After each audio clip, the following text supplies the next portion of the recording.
Welcome two जयम्स आध्यात्मिक प्रवचन। ओम श्री गुरुभ्यो नमः। ओम श्री महागणाधिपतये नमः। ओम श्री महासरस्वत्यै नमः। ओम श्री राजराजेश्वर स्वामिने नमः। Today I am going to recite a very powerful stotra or hymn related to Lord Shiva, which is Shiva Mahimna Stotram. What is this Shiva Mahimna Stotram and how it got originated? In the past, there used to be a Gandharva called Pushpadanta. Pushpadanta was a great singer who was part of Lord Indra's kingdom. He also used to be a great devotee of Lord Shiva, and he used to love flowers. One fine day, he found a beautiful garden with lot of good fragrance, which was maintained by King Chitraratha. Chitraratha was growing this garden to offer all the flowers to Lord Shiva. However, this Pushpadanta, as he was very much fascinated about this garden, he couldn't control his emotions. Every day, before Chitraratha takes out all the flowers, he used to go and pluck out all the flowers. Chitraratha was not able to find Pushpadanta, reason being Pushpadanta has got lot of divine powers and he always used to be invisible. One fine day, to catch hold of this Pushpadanta, King Chitraratha has spread over all the Bilvapatras. Bilvapatra are the favorite leaves of Lord Shiva. As usual, when Pushpadanta went into the garden, unknowingly he stepped onto all those Bilvapatras which were spread over. Lord Shiva became very angry and he has cursed him and took back all the divine powers. Immediately, Pushpadanta realized his mistake and he apologized Lord Shiva, and he has composed a great hymn, that is Shiva Mahimna Stotram, and dedicated it to Lord Shiva. This entire hymn is in Sanskrit. Lord Shiva was extremely happy after looking at the Shiva Mahimna Stotram, where he described about the great qualities of Lord Shiva. Describing about Lord Shiva's qualities is not an easy task. However, he has done a very good job. That is where Lord Shiva was very much impressed and he has provided the divine powers back to him. Over the period of time, this Shiva Mahimna Stotram became very powerful and popular. Whoever recites Shiva Mahimna Stotram, by the grace of Lord Shiva, they will be blessed with good health, wealth, fame, longevity. Finally, they will also attain the moksha and unite with Lord Shiva. Now let's recite the Shiva Mahimna Stotram.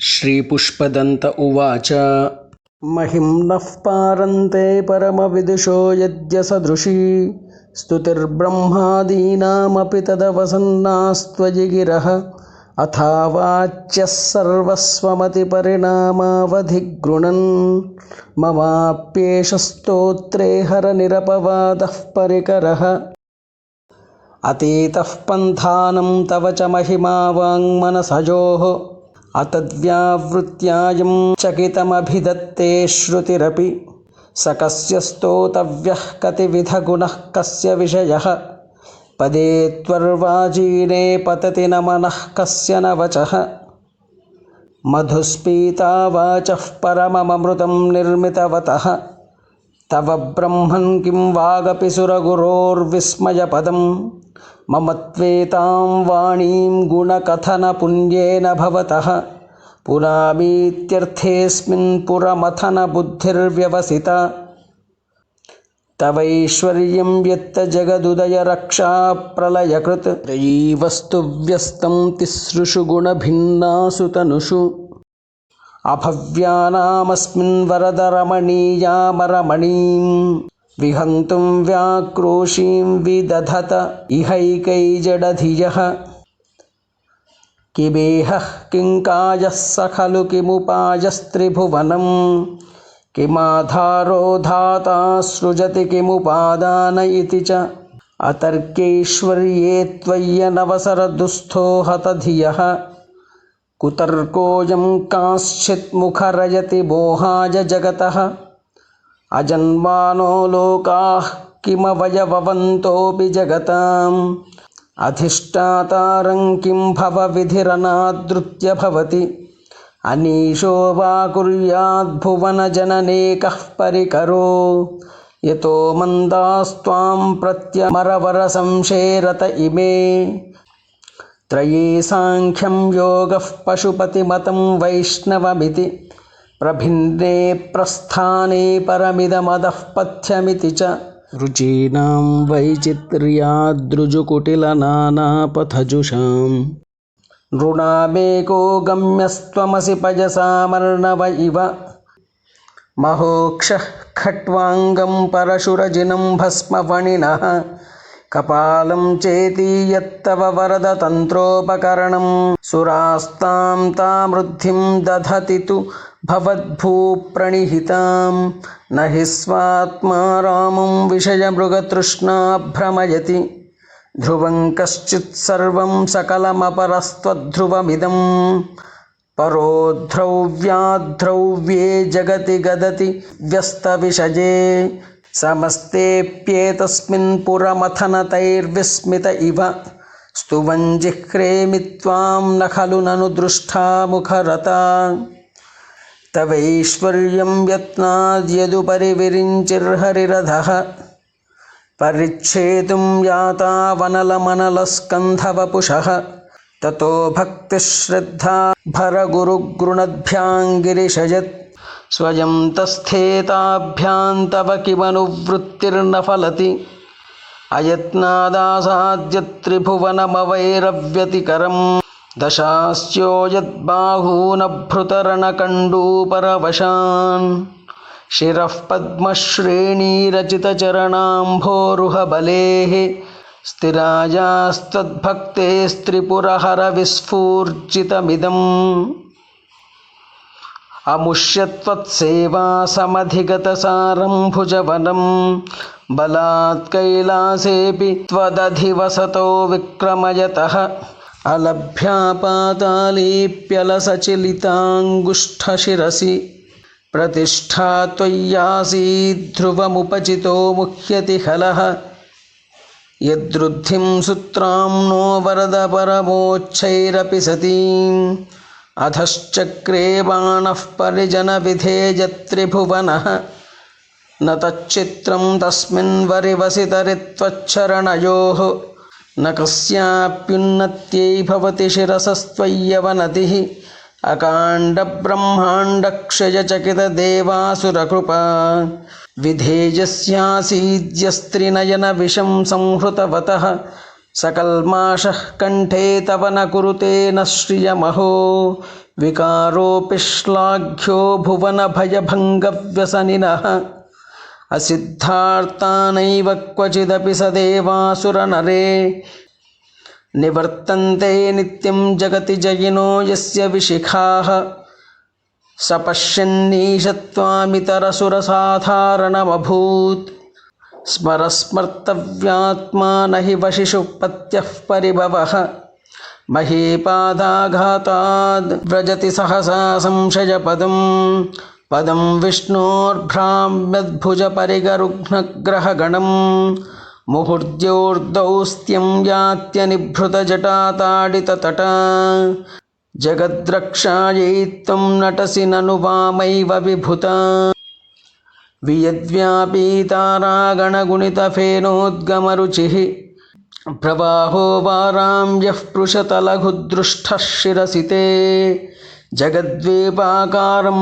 जलधिवलयं तेन कृतमिति अनेनैवोन्नेयं धृतमहिमदिव्यं तव वपुः रथक्षोणीयन्ताशतधृतिरगेन्द्रो धनुरथो रथाङ्गे चन्द्रार्कौ रथचरणपानिश्चर इति दिधक्षोस्ते कोऽयं त्रिपुरतृणमाडम्बरविधिः विधेयैः क्रीडन्त्यो न खलु परतन्त्राः प्रबुधियः हरिस्ते साहस्रं कमलबलिमाधाय पदयोः यदेको नेतस्मिन् निजमुदहरन्नेत्रकमलं गतो भक्त्युद्रेकः परिणतिमसौ चक्रवपुषः त्रयाणां रक्षायै त्रिपुरहर जागर्ति जगतां क्रतौ सुप्ते जाग्रत्वमसि फलयोगे क्रतुमतां क्व कर्मप्रध्वस्तं फलति पुरुषाराधनमृते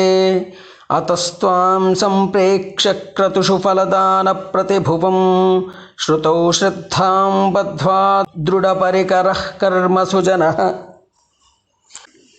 क्रियादक्षो दक्षः क्रतुपतिरधीशस्तनुभृतां ऋषीणामार्त्विज्यं शरणदसदस्याः सुरगणाः क्रतुभ्रंशस्त्वत्तः क्रतुफलविधानव्यसनिनः ध्रुवं कर्तुश्रद्धा विधुरमभिचाराय हि मखाः प्रजानाथं नातप्रसभमभिकं स्वां दुहितरम् गतं रोहिद्भूताम्रिरमयिषु मृष्यस्य वपुषा धनुष्पाणेर्यातं दिवमपि सपत्राकृतममुं त्रसन्तं तेऽद्यापि त्यजति न मृगव्याधरभसः स्वलावण्याशं साधृतधनुषमह्नाजतृणवत् पुरः प्लुष्टं दृष्ट्वा पुरमथनपुष्पायुधमपि यदि स्त्रैणं देवीयमनिरतदेहार्थघटनात् अवैति त्वामद्धा बत वरदमुग्धा युवतयः श्मशानेष्वाक्रीडास्मरहरपिशाचाः सहचराः चिताभस्मालेपस्रगपि नृकरोटीपरिकरः अमङ्गल्यं शीलं तव भवतु नामैवमखिलम् तथापि स्मर्तॄणां वरद परमं मङ्गलमसि मनः प्रत्यक्चित्ते सभिदमविधायात्तमरुतः प्रहृष्यद्रोमानः प्रमदसलिलोत्सङ्गतिदृशः यदालोक्याह्लादं ह्रद इव निमज्जामृतमये दधत्यन्तस्तत्त्वं किमपि यविनस्तत्किल भवान् त्वमर्कस्त्वं सोमस्त्वमसि पवनस्त्वं हुतवहः त्वमापस्त्वं व्योमत्वमुधरणिरात्मा त्वमिति च परिच्छिन्नामेवं त्वयि परिणता बिभ्रति गिरं न विद्मस्तत्तत्त्वं वयमिह तु यत्त्वं न भवसि त्रयीं तिस्रो वृत्तिस्त्रिभुवनमथोत्रीनपि सुरान् अकाराद्यैर्वर्णैस्त्रिभिरभिदधत्तीर्णविकृति तुरीयन्ते धामध्वनिभिरवरुन्धानमनुभिः समस्तं व्यस्तं त्वां शरणदगृणात्योमिति पदं भवः शर्वो रुद्रः पशुपतिरथोग्रः सह महान् तथा भीमेशानाविति यदभिधानाष्टकमिदम् अमुष्मिन् प्रत्येकं प्रविचरति देवश्रुतिरपि प्रियायास्मै धाम्ने प्रणिहितनमस्योऽस्मि भवते नमो नेदिष्ठाय प्रियदवदभिष्ठाय च नमः नमक्षोदिष्ठाय स्मरहरमहिष्ठाय च नमः नमो वर्षिष्ठाय त्रिनयनयविष्ठाय च नमः नमः सर्वस्मै ते तदिदमति सर्वाय च नमः बहुलरजसे विश्वोत्पत्तौ भवाय नमो नमः प्रबलतमसे तत्संहारे हराय नमो नमः जनसुखकृते सत्त्वोद्रिक्तौ मृडाय नमो नमः प्रमहसि पदे निस्त्रैगुण्ये शिवाय नमो नमः कृशपरिणतिचेतः क्लेशवश्यं क्वचेदं क्व च तव गुणसीमोल्लङ्घिनी शश्वद्वृद्धिः इति चकितममन्दीकृत्य मां भक्तिराधाद् वरदचरणयोस्ते वाक्यपुष्पोपहारम् असितगिरिसमं स्यात् कज्जलं सिन्धुपात्रे सुरतरुवरशाखालेखनी पत्रमुर्वी लिखति यदि गृहीत्वा शारदा सर्वकालं तदपि तव गुणानामीशपारं न जाति असुरसुरमुनीन्द्रैरर्चितस्येन्दुमौलेः घ्रथितगुणमहिम्नो निर्गुणस्येश्वरस्य सकलगणवरिष्ठः पुष्पदन्ताभिधानः रुचिरमलघुवृद्धैः स्तोत्रमेतच्छकार अहरहरणवद्यं धूर्जटेः स्तोत्रमेतत् पठति परमभक्त्या शुद्धचित्तः पुमान्यः स भवति शिवलोके रुद्रतुल्यस्तथात्र प्रचुरतरधनायुः पुत्रवान् कीर्तिमांश्च महेशान्नापरो देवो महिम्नो नापरा स्तुतिः अघोरान्नापरो मन्त्रो नास्ति तत्त्वं गुरोः परम् दीक्षादानं तपस्थीर्थं ज्ञानं यागादिकाः क्रियाः महिम्नस्तव पाठस्य कलां नार्हन्ति षोडशीं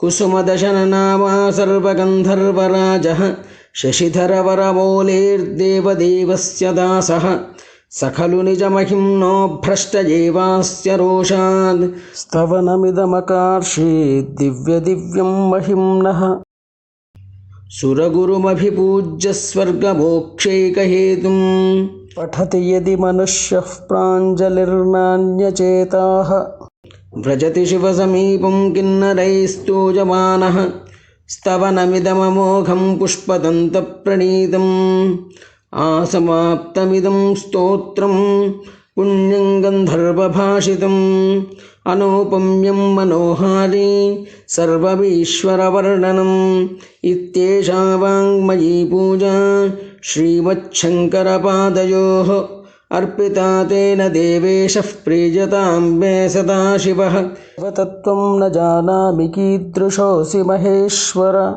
यादृशोऽसि महादेव तादृशाय नमो नमः एककालं द्विकालं वा त्रिकालं यः पठेन्नरः सर्वपापविनिर्मुक्तः शिवलोके महीयते श्रीपुष्पदन्तमुखपङ्कजनिर्गतेन स्तोत्रेण किल्बिषहरेण हरप्रियेण कण्ठस्थितेन पठितेन समाहितेन सुप्रीणितो भवति भूतपतिर्महेशः इति श्रीपुष्पदन्तविरचितं शिवमहिम्नस्तोत्रं समाप्तम्.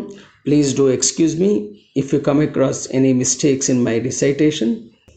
Finally, I would like to request Lord Shiva to bless the entire humanity with good health, wealth and peace. Sarve jana sukhino bhavantu. Tat Sat. Shri Shivarpanamastu.